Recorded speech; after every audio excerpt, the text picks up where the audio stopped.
الله صلى الله عليه وسلم ذات يوم فوعظنا موعظة بليغة ذرفت منها العيون ووجلت منها القلوب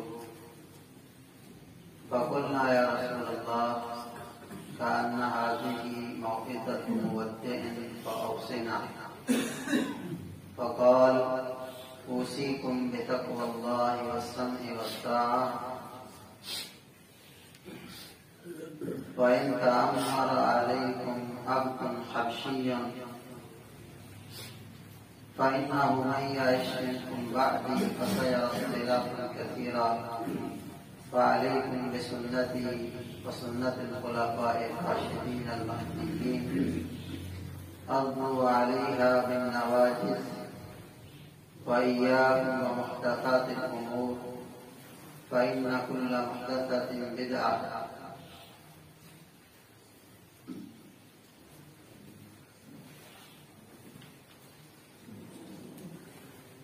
رسول اکرم صلی اللہ علیہ وسلم کے صحابی حضرت عرباض بن ساریہ رضی اللہ تعالیٰ عنہ بیان کرتے ہیں صرف یہی حدیث آپ دوستوں کو سنانا ہے اور اس حدیث میں کئی قسم کی نصیحتیں موجود ہیں۔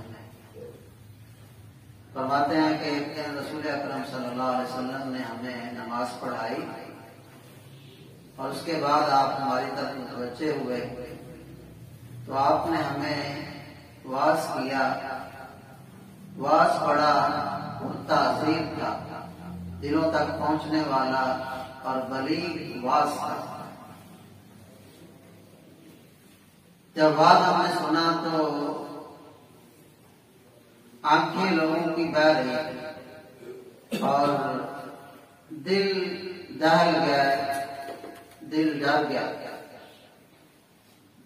تو ہم نے کہا اللہ کے رسول صلی اللہ علیہ وسلم یہ تو ایسے لگتا ہے جیسے کسی جانے والے کی باتیں ہم نے الوداع کر کے جانے والے کی نصیحت ہو، اس کی آواز ہو، تو آپ ہمیں کوئی اہم بات بتائیے، ہمیں وصیت کیجیے۔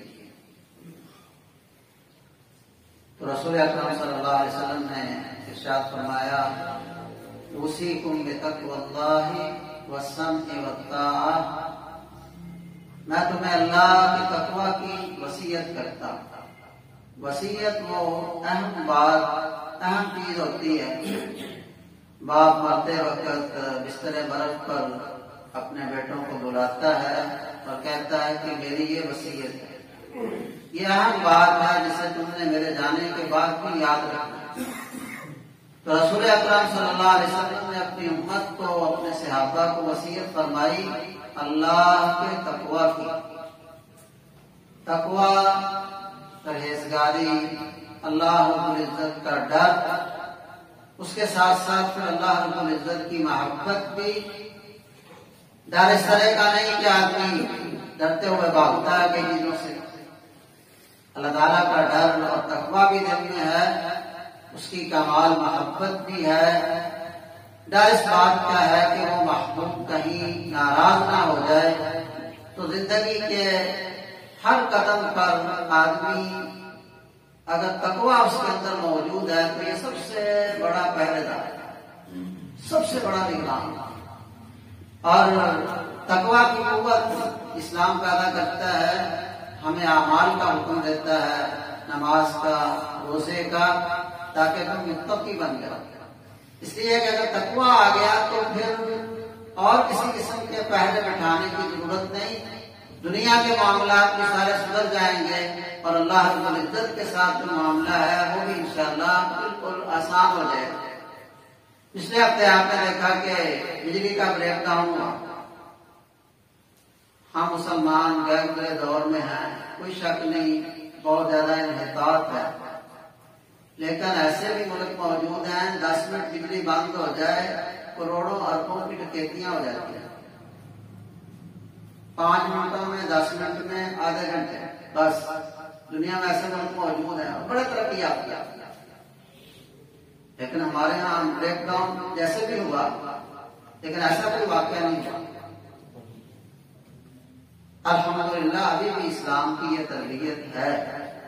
ہمارے اندر بھی بہت چور ڈاکو ہیں، 2 نمبری کرنے والے ہیں، لیکن 10-12 گھنٹے ایسے بھی زیادہ بجلی بند رہی، کوئی ایسا بڑا واقعہ نظر نہیں آیا. تو پھر بھی کئی بھائی کہتے ہو جی وہ ساٹھ میں چنگے ہیں. تربیت تقوی سے ہوتی ہے. تو بجلی ہو نہ ہو، رات کا اندھیرا ہو، روشنی ہو، آدمی سمجھتا ہے اپنے گھر کے اندر تنہائی کے اندر اپنی بیوی پر بچوں پر بھی زیادتی نہیں کر سکتا، اس لیے کہ اللہ رب العزت کی نگرانی میں. تو آپ نے وصیت فرمائی تقوی کی، اور دوسری بات آپ نے ارشاد فرمائی سمع اور طاعت. حکمران جو ہو، جو امیر ہو، تمہارا حکمران بن جائے، بادشاہ بن جائے، تو پھر اس کی بات کو غور سے سنو اور اس کی تابعداری اور اس کی اطاعت کرو. آپ نے فرمایا اگر کوئی حبشی کالا غلام بھی تم پر امیر بن جائے تو اس کی بھی اطاعت اور فرما برداری کرے.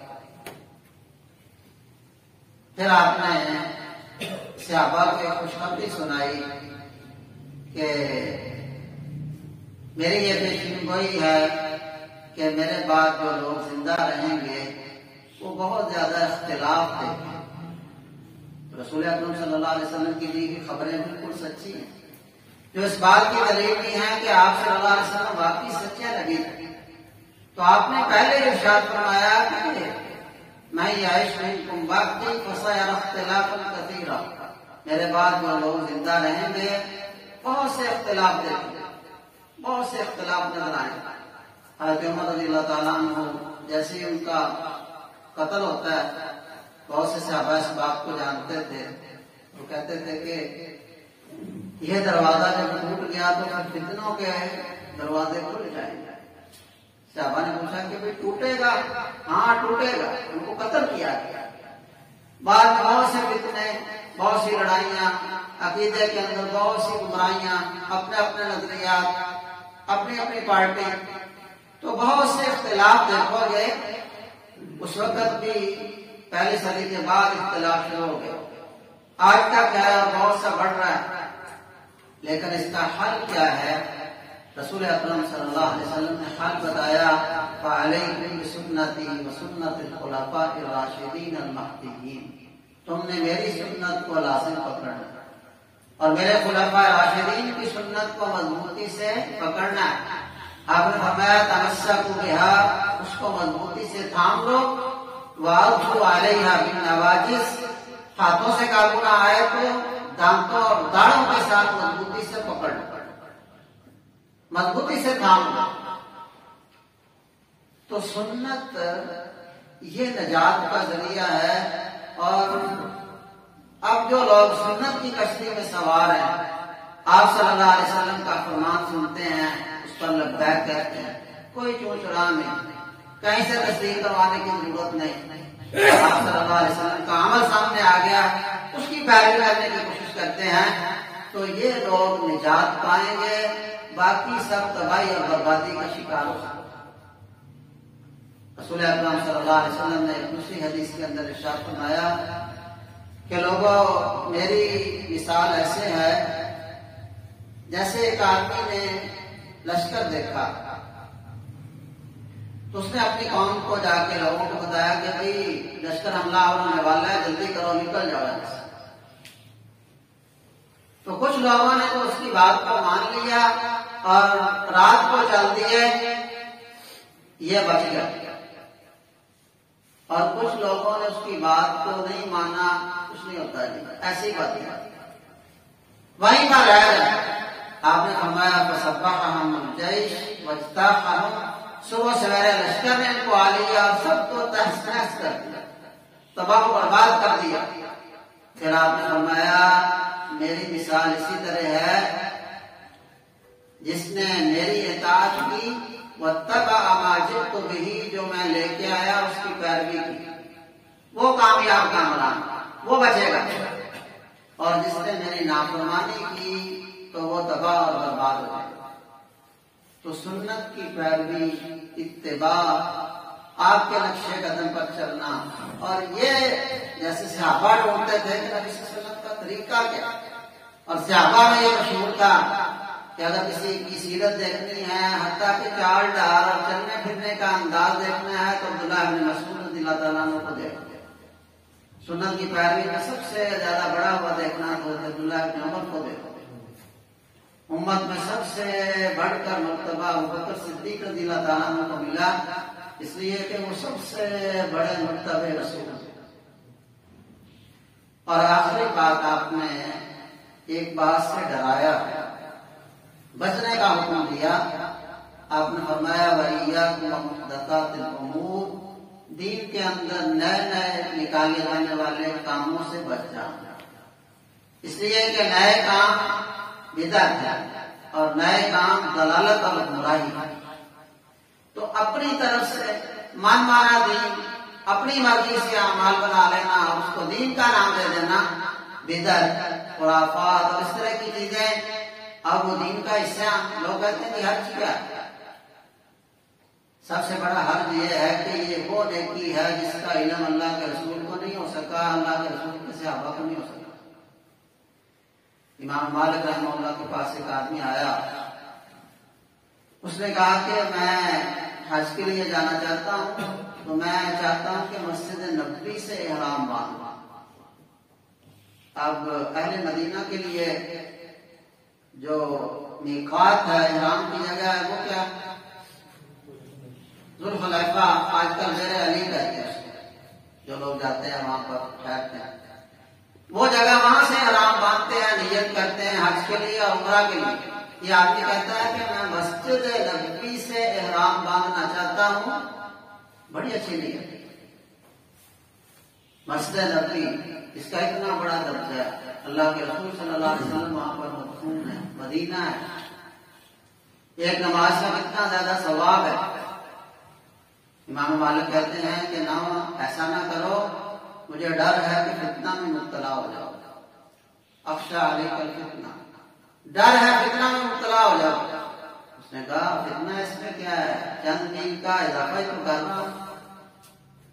تو امام مالک رحمہ اللہ نے فرمایا اس سے بڑا فتنہ کیا ہو سکتا ہے کہ تو یہ سمجھتا ہے کہ تجھے اس نیکی کا پتہ چل گیا ہے جس کا علم اللہ کے رسول کو بھی نہیں ہو سکتا. تو بدعت کی مثال یہی ہے. بدعت کی مثال، سنت کی مثال ایسے ہے کہ آپ ایک لکھتے ہیں، کسی عالم نے بڑا اچھا مثال دی، زیرو لگانا شروع کر دیں تو ویلیو بڑھتی جاتی ہے. اور بدعت اس طرف ایک لکھیں، اس طرف زیرو لگا کے پھر پوائنٹ لگائیں، یہ حالت ہے بدعت کی. تو اجر نہیں ملتا، بلکہ آدمی ان کا گناہ کا شکار ہو جاتا ہے.